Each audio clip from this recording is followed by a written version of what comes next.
Hi everyone, welcome back to Current Affairs Unfiltered. I'm your host, Paige Fullman. So, by the time this comes out, we are going to be in the thick of primary season, which is very exciting as we get closer and closer to the midterms, but also very nerve-wracking. This primary season, especially in Illinois, feels very intense, and I think a lot of people are, quite frankly, pissed off.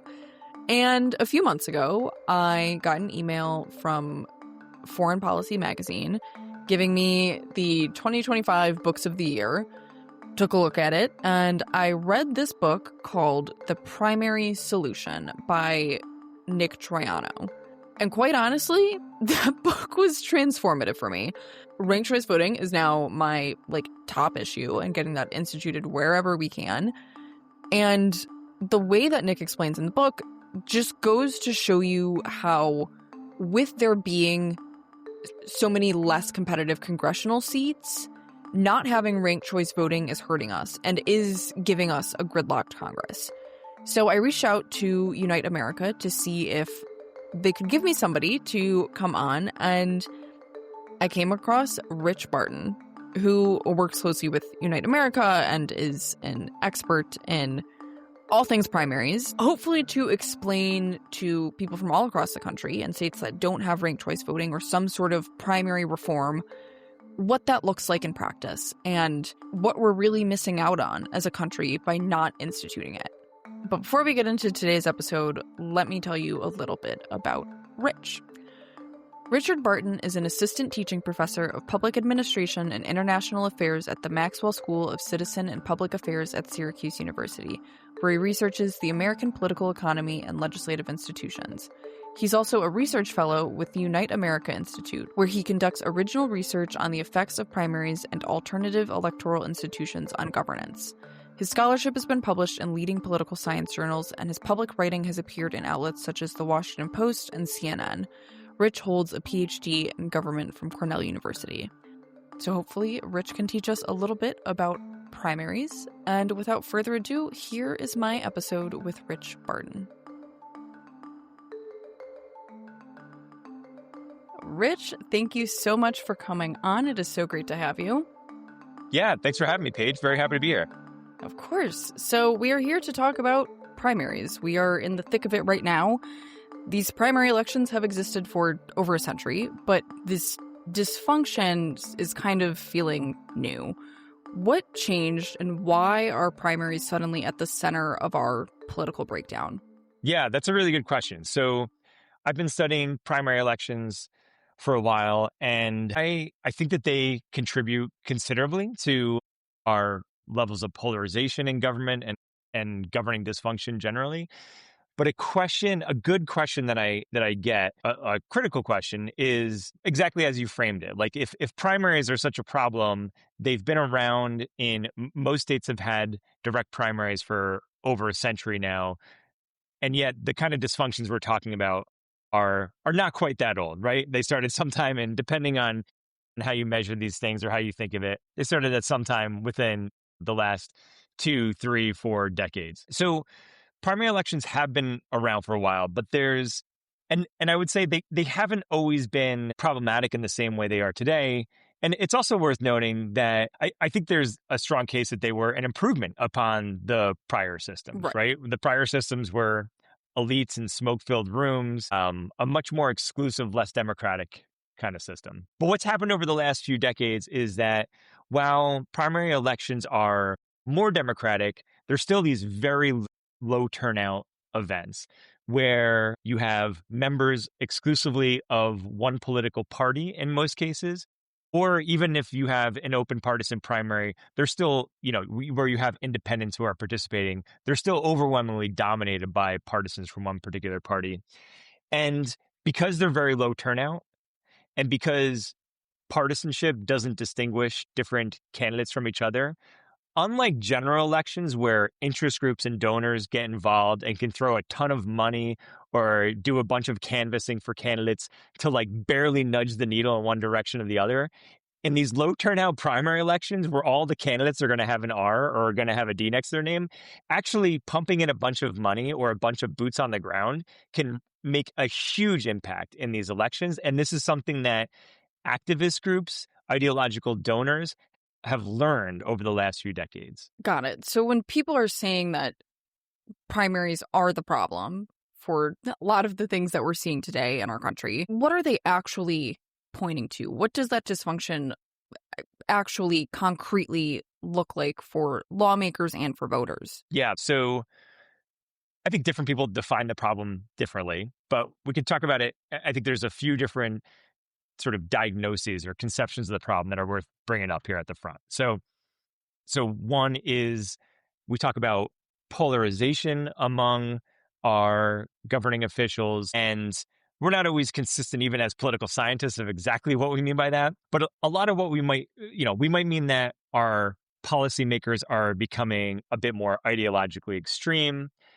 I think a better way to think of it is we have a lot fewer sort of heterodox policymakers that don't we used to have more that were heterodox that didn't sort of neatly fall into one ideological camp or the other.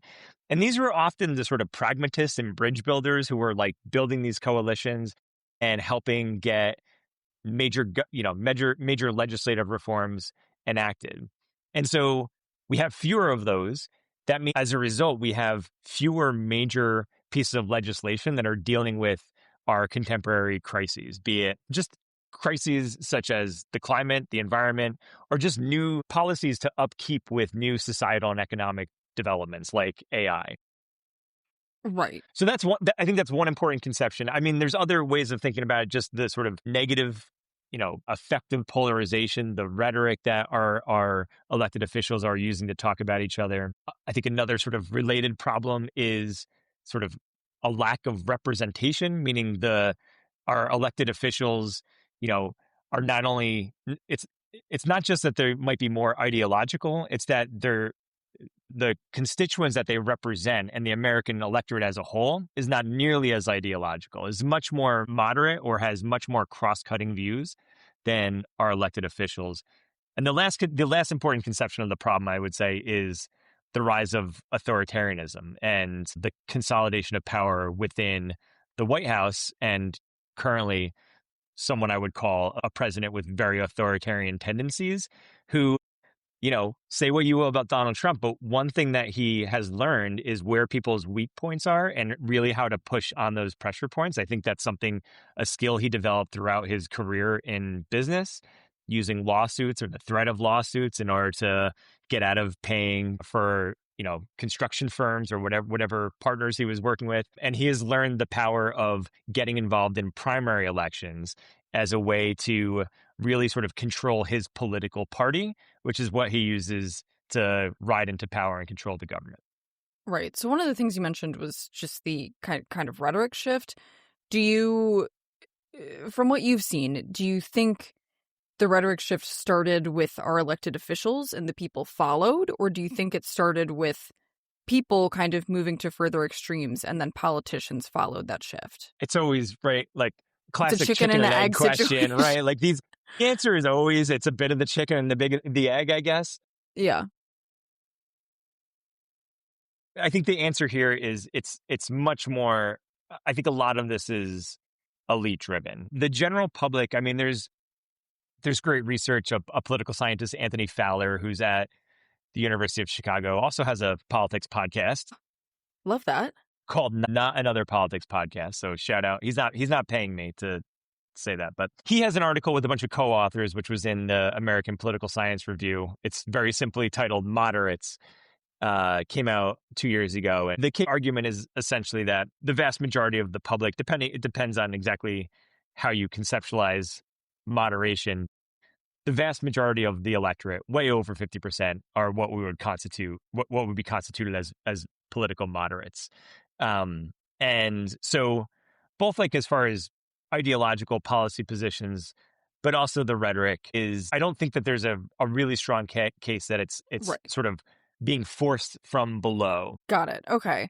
And, you mentioned that over 50% of the electorate can be classified as moderate. Why do you think then the candidates that are being produced out of primaries are then incredibly partisan? And why are people saying that these primary voters are way more partisan than they were even a decade ago? Yeah, good question. So I think the reason is that primary elections, for reasons, developments that I was alluding to before, have become an institution that are really exacerbating our level of polarization and acrimony towards the other side beyond what exists sort of naturally within our society.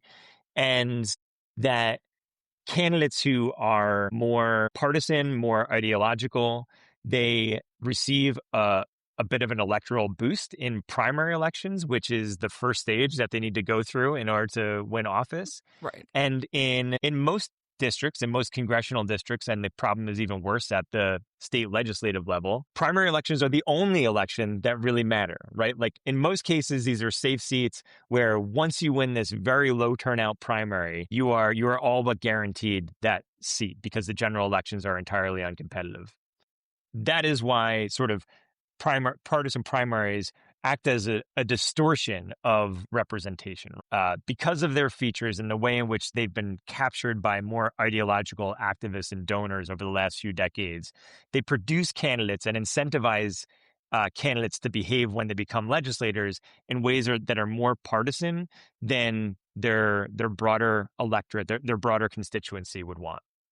Speaking of ideological donors, how did things like Citizens United, which in my opinion is like the bane of my existence, things like Citizens United, ideological donors, and also interest groups reshape the primary process? And at this point, who is effectively controlling the nominations? Yeah, those are good questions. Citizens United had undoubtedly had a huge impact. So I'm working on a book on this right now, and I have a report with Unite America that was published a year, maybe 2 years ago now, on special interests in primary elections. And we look at FEC data, and we look at PACs and super PACs and who they gave to, or in the case of super PACs, their independent expenditures. And you see an explosion in involvement from these groups after Citizens United. The question, so in my book, I don't necessarily the research question of the book is not so much what the causal impact of Citizens United as a court ruling and campaign finance policy, the impact that that's had.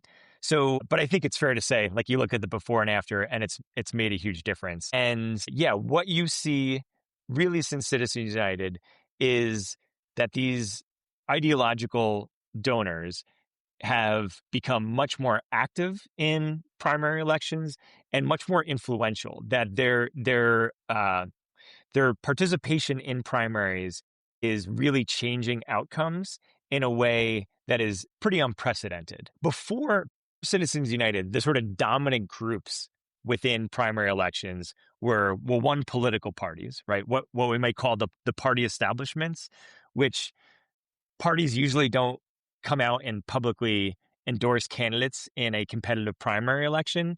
But in fact, behind the scenes, there was a fair amount of coordinating and sort of off the record support being guided towards the candidate that they thought was, who should be the party standard bearer and who would be the most fit for that district in the general election.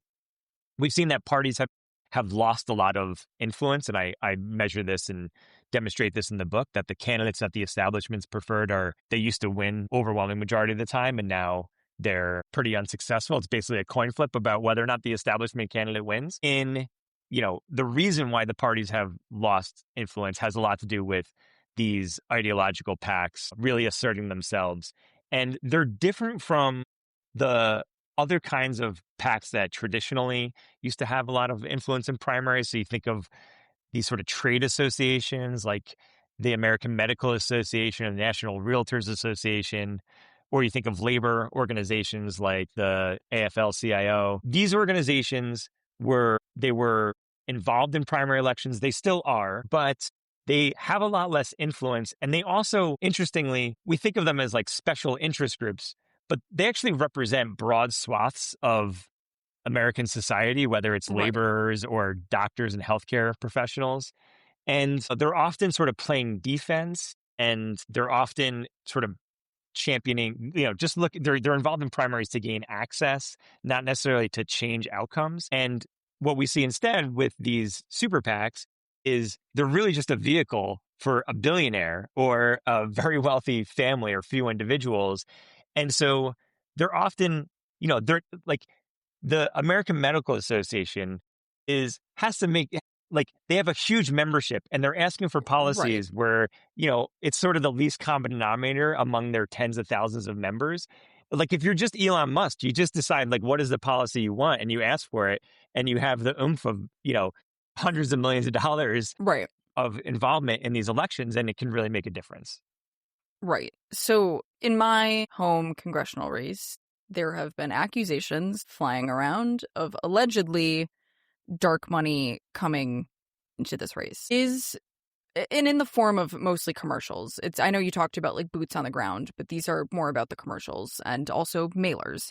Does stuff like that still swing people in such a way? Like, I understand the boots on the ground argument because obviously the more people you have to knock on doors, the more people that you can connect with.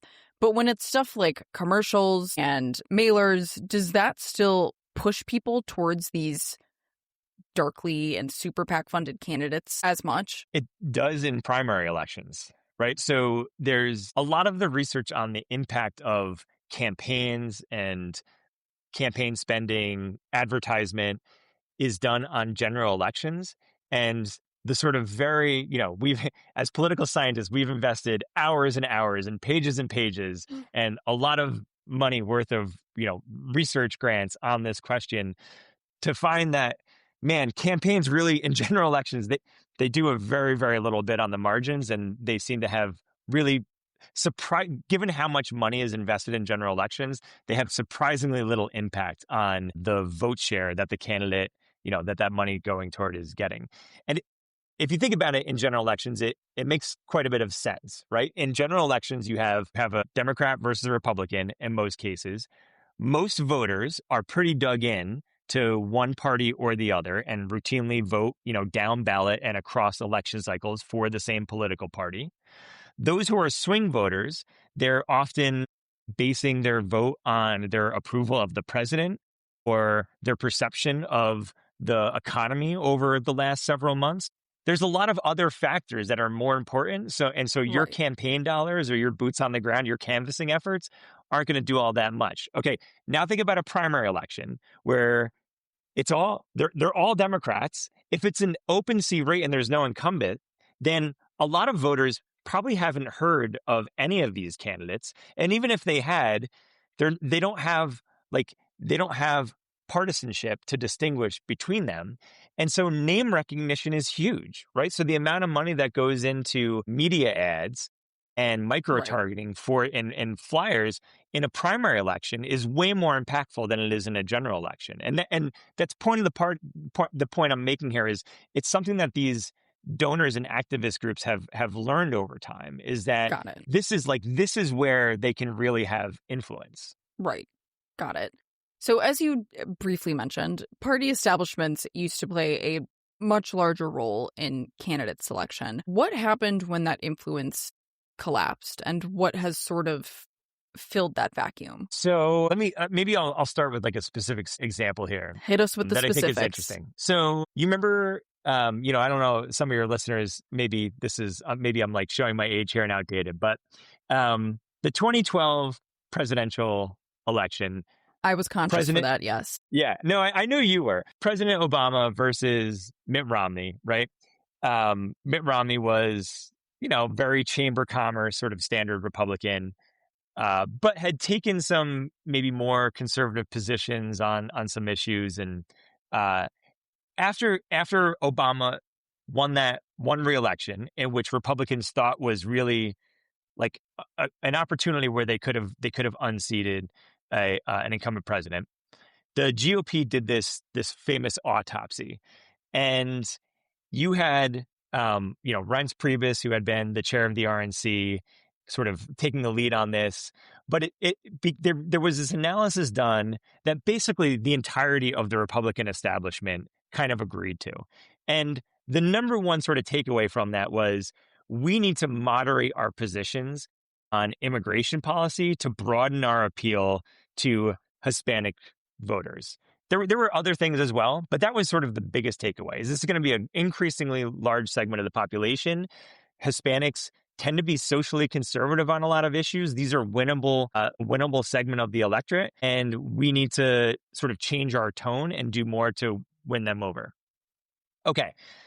The party establishment, meaning you had evangelical leaders, your Chamber of Commerce, your business roundtable, and then, people like Reince Priebus and Mitch McConnell, like the people who controlled the apparatus of the Republican Party in government, they all sort of thought that this was the approach.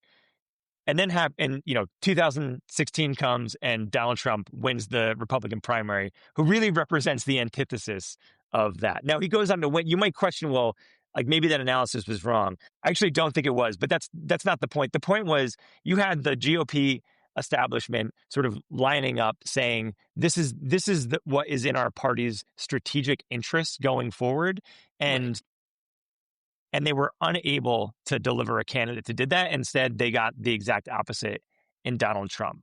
So look, like, I think when we think of the party establishment and we think of political parties generally, I think Americans rightly have a pretty serious sort of distaste for party organizations. Right. When they function well, part of what they're doing is they are working to nominate candidates who have broader appeal and are going to win over build a winning coalition so that they can get into power. And by building a winning coalition often means taking policy positions that are going to be popular and solve the problems of ordinary Americans. And what we see is a breakdown in the establishment's influence over the nomination process. And as a result, we have candidates who do not represent that, are not advocating for, represent policies that are in the interest or preferences of a majority of Americans. You get candidates like Donald Trump. And God forbid that happen. So there is a bit of a debate about, we talked about how Donald Trump has really unleashed the power of the primary, and his go-to tweet is, well, I'm going to primary that person if they don't do what I want. But there is a debate over whether politicians actually fear being primaried or whether it's something that's exaggerated or perhaps maybe just in their own heads. Based on the evidence that you see, is that fear real? And does it still distort behavior either way? Yeah, I will say that over the last decade or so, I think there's been a sort of shift within political science, political scientists who study this.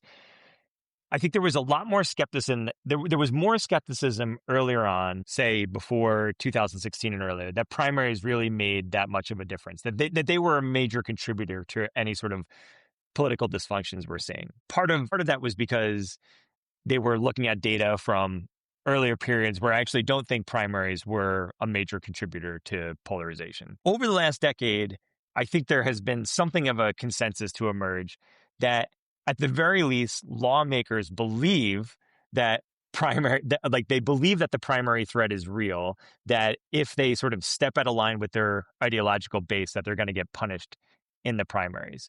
And there's lots of good survey research directly asking lawmakers about this, and they overwhelmingly express it. And we've seen plenty of interviews where lawmakers are suggesting just as much. The sort of live question in the academic literature on this is, as you were getting at, whether or not that is just in their imaginations or whether or not there's fire, not just smoke there. And the argument that it's just in their imaginations is ideological primary challenges against incumbents has become more common. Like if you look at a graph, it seems like this huge spike. But still, the incumbency advantage is still overwhelming, right? Like incumbent legislators still get reelected, including by winning primaries, the majority of the time, right? The vast majority of the time. And these sort of, ideological primary challengers like AOC beating Joseph Crowley, for example, they are highly salient. They get a lot of attention. The insurgent candidate who beats them and gets into office tend to have a strong sort of social media presence, and they garner a lot of attention, but it's really sort of it's leading to an exaggeration of the actual threat. So that's the argument there. I think that that's wrong. I think that actually there really is fire there. And that's that's basically the main argument I'm making in my book, and showing part of that is I show the increased involvement of these ideological donors and activist groups like we talked about. I also show in my book that primary voters have become, there's another line of research on whether or not primary voters are that distinct from the general electorate. And the findings were sort of more mixed than you might imagine. What I find in my book is that over the last decade, like definitely since the first Trump administration, and also since, to go back to Obama, it's been happening maybe over that longer period of time, primary voters really have become quite distinctive from the general electorate. Like the median primary voter, be it Democrat or Republican, looks a whole lot different than the median general elector voter on most issues, in a way that actually wasn't quite as true before, in the early 2000s or before. So, and we also just find that there is a penalty for being more moderate or being out of step with your party in a primary election. So for all those reasons, I think there is real fire there. I do think incumbent lawmakers probably overstate the threat to some extent, but the threat is real. Right. Absolutely. So let's move into some solutions to this issue that we are seeing in our primary elections. Part of what Unite America does is advocate for nonpartisan primaries as part of a solution. At a basic level, how do nonpartisan primaries work, and what problem do they solve that the current system is not solving for? Yeah. Okay, good question. So nonpartisan primaries, I'm going to use the term all candidate primaries to differentiate. And the one reason is there's like Nebraska's unicameral state legislature, for example, the party ID of the candidates is not listed on the ballot. So it's technically a nonpartisan primary. That is not what I'm about to explain is different from that. So what I'm about to explain is you have labels on the ballot, and we know like who the Democrats and who the Republicans are. So all candidate primaries are a first round election in which there is a single ballot and a single election for all the candidates who are competing for that seat.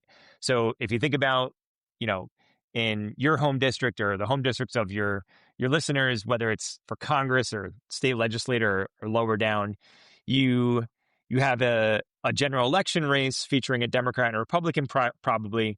And before that, you have a partisan primary where you have to pick like which primary election do you vote in. In some states you can pick, in other states it depends on your party affiliation. But either way, there's two separate ballots, right? And all the Republicans are running against each other in a separate election from all the Democrats running against each other. In an all candidate primary, all those candidates are pulled together and are competing directly against each other. And all the voters, regardless of your party affiliation, can participate in that single election, cast a vote on that single ballot.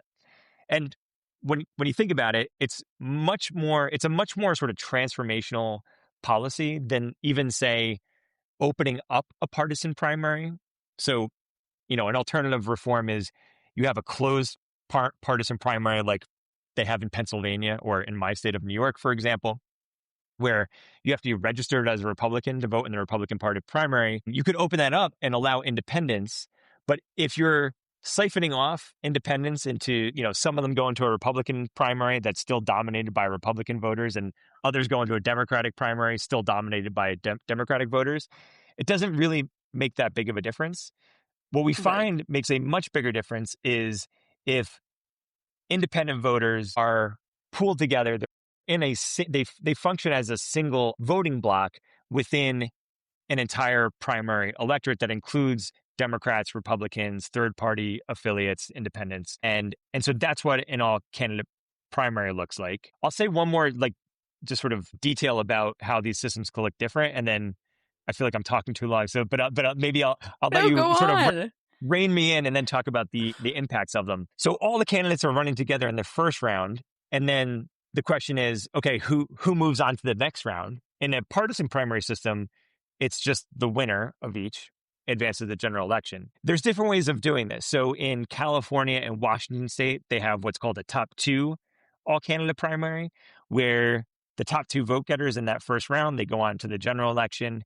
And then because it's just two candidates, the winner is guaranteed to have majority support. One critique of this system is that it can actually lead to same party general election matchups where one party is blocked out. So imagine you have a blue district and you end up with two Democratic candidates competing against each other and there's no Republican on the ballot.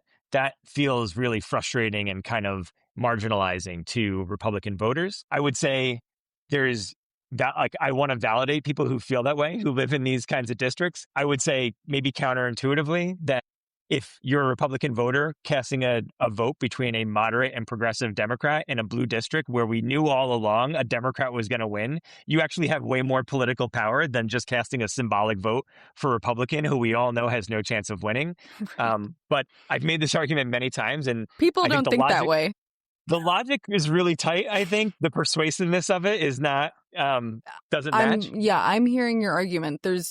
I live in a very, very safe blue district, and I know some Republicans around here, and they refuse to pick up the Democratic ballot. And I'm like, you know in your heart that Republican is not going to win. Like, your vote's going to make a lot more difference going to a more moderate Democrat than it ever is going to somebody in the Republican ballot. Yeah. Well, I'm glad you're with me on this. Let's keep fighting the good fight. So, but an alternative system that gets away from that problem is what you have in Alaska, which is a top 4 primary, followed by, and it doesn't actually have to be followed by this. Like, you could imagine one where you just take the plurality winner out of your top 4 candidates. But it's good to have some sort of mechanism where the candidates in the general election, or in the system generally, have an incentive to win a majority coalition. And in top 2, it's automatic because there's only 2 of you. So you're going to be fighting over to get that majority. In Alaska, the top 4 candidates win. And then there's a ranked choice process, an instant runoff, if you want to call it that, to decide who the winner is, such that if the top place finisher in the first round doesn't have a majority, then you drop whoever's in last place, reallocate their votes based on where the voters ranked, who the voters ranked, and there's still a majoritarian kind of mechanism there. And so it's an alternative. Both of those, whether top 4 or top 2, they have the common feature of all the candidates are pooled together in the first round. Right.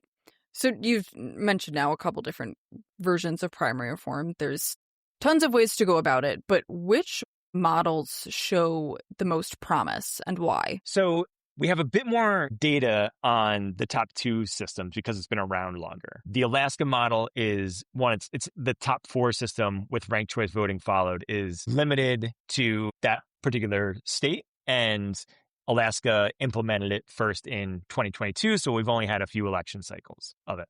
Whereas California and Washington State have had their respective systems from 2012 in California, 2008 in Washington. We also have a few other. So Louisiana has something that they affectionately called the jungle primary for a while, but they actually just repealed that. It was similar in that all the candidates were pulled together, all the voters participated. So there's more evidence on top 2. And the evidence of top 2 is that it's actually quite effective at promoting moderate candidates and making it more likely that candidates that are more moderate, or the term I was using before, more heterodox, more cross-cutting positions, are winning elections and getting into office.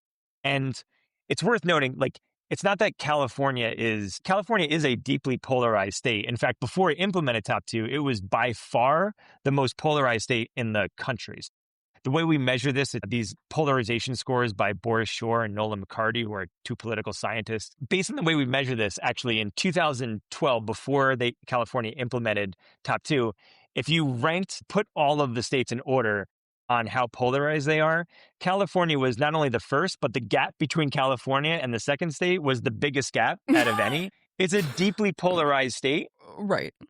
It remains, like, all candidate primaries are not a silver bullet that is going to sort of change everything overnight. It remains a deeply polarized state, but considerably less so than it was before. It's no longer the most polarized state in the country, and it's a lot less polarized than it would have been otherwise. And by the way, the reason why this really seems to work is, as much as voters feel frustrated by them, it's actually these same party general elections that are the most important sort of driver of moderation for reasons that we've already talked about.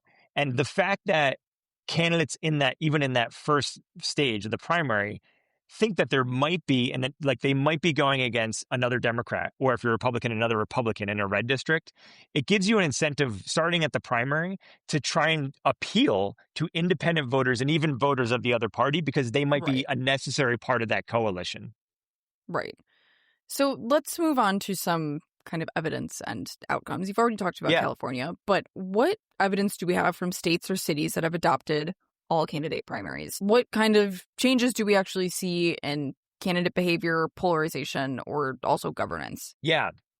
Great. So if we use the kind of scores that I was talking about, I'll sort of start with polarization, just sort of finish on that point quickly. So if we use these Shore and McCarty scores, which are based on state legislators, we find that the introduction of an all-candidate primary, whether it's top two or top four, or just like pooling them all together, that it considerably reduces polarization. And this is true. You can do the analysis in different ways, both in the lower and upper houses of state uh, legislatures. If we look at in Congress, so members of Congress from these respective states, there's what are called nominate scores, DW nominate scores, which similarly measure the ideology of members of Congress. And we find that members, after a state implements an all-candidate primary, that these members also become significantly less extreme, less polarizing.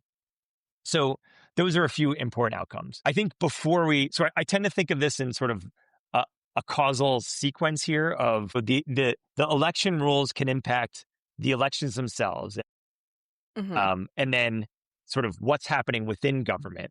And then also beyond that, like the effects of governance can change actually how the society is doing and like the well-being, economic quality of the society. So really quickly, if we just look at elections, how they change elections, they tend to increase turnout a bit. The evidence, like the results on this are somewhat complicated. They definitely increase turnout in the primary elections, as you would expect. In Right. general elections, it's kind of a mixed bag. And the best I can tell, it's a mixed bag. A mixed bag meaning it tends to basically have very little of net impact on increasing turnout in general elections. And that seems to be because they produce more competitive general elections, which tends to drive turnout. But then when you have same party matchups in a general election, like two Democrats on the ballot, you're going to get lower turnout among Republicans. And so it can also sort of have a reductive effect as well. But the impact on competitiveness is huge. So you have way more competitive general elections under an all-candidate primary system. Incumbents still win most of the time, but interestingly, in California, the California State Assembly, there were 0 incumbents that lost an election in the decade before it implemented top two. And in the decade since top two, it's been, oh shoot, I used to have this data point on the top of my head, but it's been like a few dozen. I forget how many, Yeah. but it's like it went from nothing to incumbents can actually lose. There can actually be some sort of democratic accountability there. So that's how it can change. That's the impact, the evidence we see on elections. I talked about in governance within legislatures as far as polarization scores.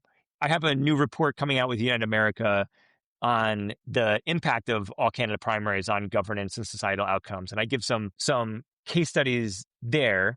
So for example, in California, there was a state legislator from the Bay Area who he lost in the first round to his progressive opponent by I think 1,000 votes. And in a partisan primary system, he would have lost by even more, and that would have been the end of the story.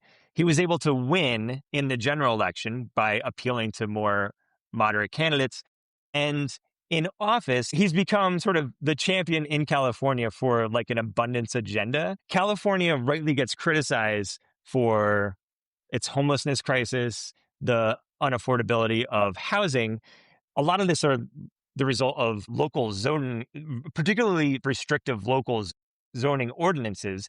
Interestingly, at the state level, over the last decade, the state of California has actually done more than pretty much any other state to intervene and push local governments to reform and sort of rezone, upzone, if you want to call it, Right. to minimize these kinds of restrictions, make it easier to build multifamily housing developments, things like that. But this state legislator I'm referring to, Scott Wiener, he was originally would have lost his initial election to a progressive challenger who criticized him on these various ideas, saying, well, he was in the pockets of developers, and criticized him from a progressive angle on trying to sort of reduce the regulatory burden to developing.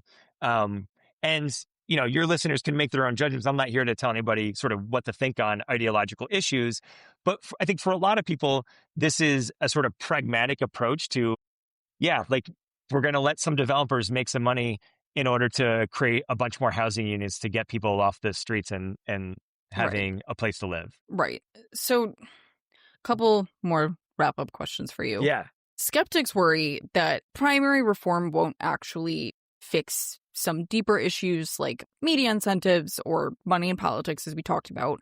What convinces you that primary reform is not just nice in theory, but necessary in practice? So I spent a lot of time thinking about the problem of money in politics, and I probably think about it differently than others who are concerned with this issue do, and I'm happy to like unpack that more. But I would just say this is an issue that I also take seriously.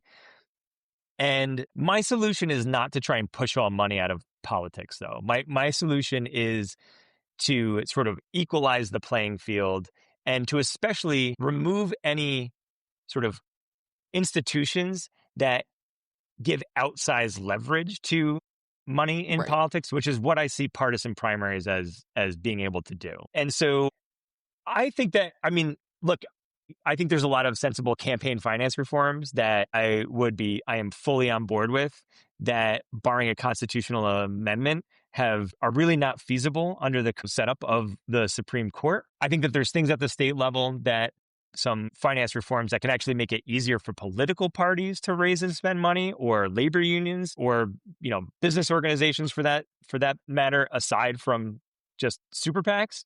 But if we change partisan primaries and we create more all candidate primaries, part of what happens there, as we were discussing before, is you then create elections where you have a bunch of candidates from different parties competing against each other in that first round. And in those kinds of elections, money just goes less far than it does for the reasons that we've talked about, right? It's not just a matter of name recognition. So pumping, a few $1,000,000 into a all candidate primary election isn't going to mean as much, because a lot of voters are already dug into one party and they're not just going to be swayed by a change in Right. name recognition. Right. So, one more final question for you. Is there anything in the space of primary reform that gives you hope? Like, are there any states we should be looking at that are maybe on the path to instituting some primary reform? Or, are we kind of stuck with California, Alaska, and Washington as our last frontier as beacons of hope? No. So there are lots of amazing campaigns at the state level in a number of states throughout, particularly in the West and Midwest right now. I think there's the sort of strategy has focused on states where there are ballot initiatives. So many states don't have uh, ballot initiatives at all, or very narrow in what can be put on the ballot through a direct democracy vote to voters. And in states where it has to go through the legislature, it is a difficult, I don't think it's impossible. And I think we need to spend more time uh, coming up with developing strategies and executing on them. But it's more of an uphill battle, because convincing lawmakers to change the rules that got them into office and into power is always more difficult than making the case directly to voters. 2024 was not a great cycle for democracy reform generally, or for primary reform, I would say. Really? You don't say? We, I mean, there was success in DC. There was the defensive campaign in Alaska to preserve the Right. top four system, and those are worth shouting out. There were great efforts that were made in a number of other states. Nevada, which is, I used to live in Nevada, so that was close to home to me, that failed in a year when, frankly, democracy just generally didn't do very well. But I don't think that should be reason for pessimism going forward. I think that the movement as a whole continues to be quite vibrant. I don't think like the campaigns and the sort of activists and the many organizations that are pushing for primary reform have not gone away. In fact, they've sort of doubled down on these efforts. And I think in a different kind of electoral environment, like I think we are going to see in 2026 and in 2028, I think that there is good reason for hope. And yes, we should expect to see, we will see all candidate primaries and open primaries on ballots in many states over the next few cycles. Yeah, I've said that myself, especially in Illinois. I don't know how much you know about the elections going on here, but there are at least 3 or 4 very contentious Democratic primaries going on, and I think it's going to piss enough people off to make people and our legislators open to instituting some sort of primary reform. It's a big year for elections, and I think people are getting fed up with the 2-party, as we've talked about, kind of primary system that we have. Yeah, absolutely. I was at an event a couple weeks ago and was talking with a friend and colleague of mine, Dan Butler, who's at WashU, and we were sort of playing around with different research ideas on messaging to legislators to try and convince them to be more open. I mean, honestly, when you figure it out, let me know. Not just primary reform, but just institutional reform generally.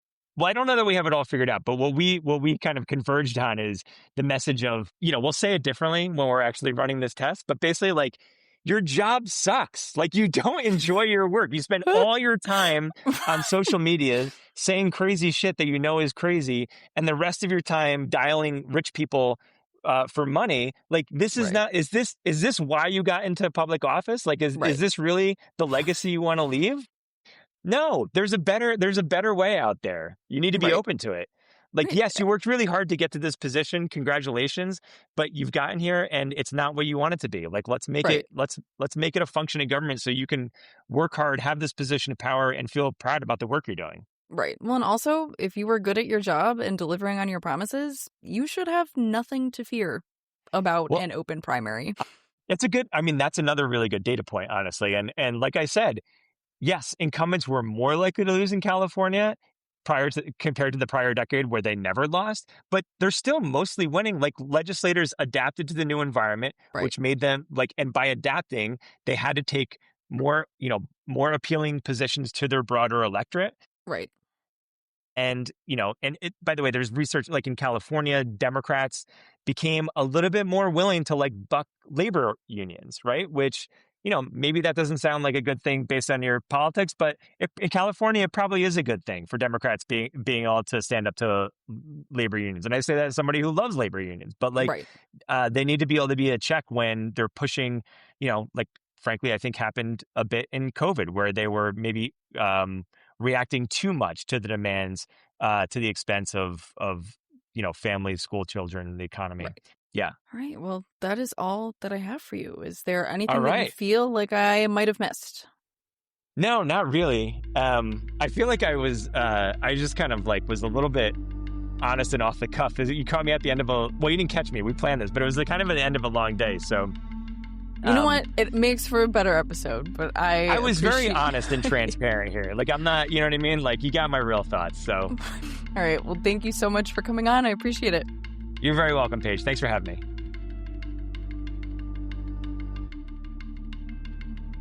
Thank you guys so much for tuning into this episode of Current Affairs Unfiltered. I hope everybody feels as transformed by what Rich had to say as I did when reading The Primary Solution, because when I was reading that book, I was so just angered by the fact that this isn't something that people take seriously because, as Rich said in the episode, people get entrenched in power. They don't want to give their stuff up, even though, as Rich also told us, that doesn't really happen as often as people would think. But the one thing that Rich said that I think really stuck with me that I had never thought about, despite me now making primary reform my entire personality, is that primary reform also helps the effects of big money in politics, which if you've been listening for longer than a week, you'd know that money in politics has been my whole shtick for this whole primary season. However, I don't think that's how you phrase it to politicians because, you know, they take the big money. Anyways, if you do want to read more of Rich's work, that'll be in the show notes. And I'll also have some links to Unite America. I'll also throw in a link to the book because, like I said, fantastic book. But yeah, that is it. If you enjoyed today's episode, don't forget to follow, leave a review, or share it with someone who could use this information. To support this podcast, you can also subscribe to my Substack, She Knows the Score, where I have a very interesting piece about why Illinois needs primary reform after this primary season. Anyways, She Knows the Score is linked in the show notes. And as always, if you have questions, topic suggestions, or just want to say hi, you can find me on social media at Current Affairs Unfiltered Pod on Instagram, or send me an email at currentaffairs.unfilteredpod@gmail.com. I'd love to hear from you. Keep asking questions, stay engaged, and find your local primary reform organization near you. I'll see you guys next week.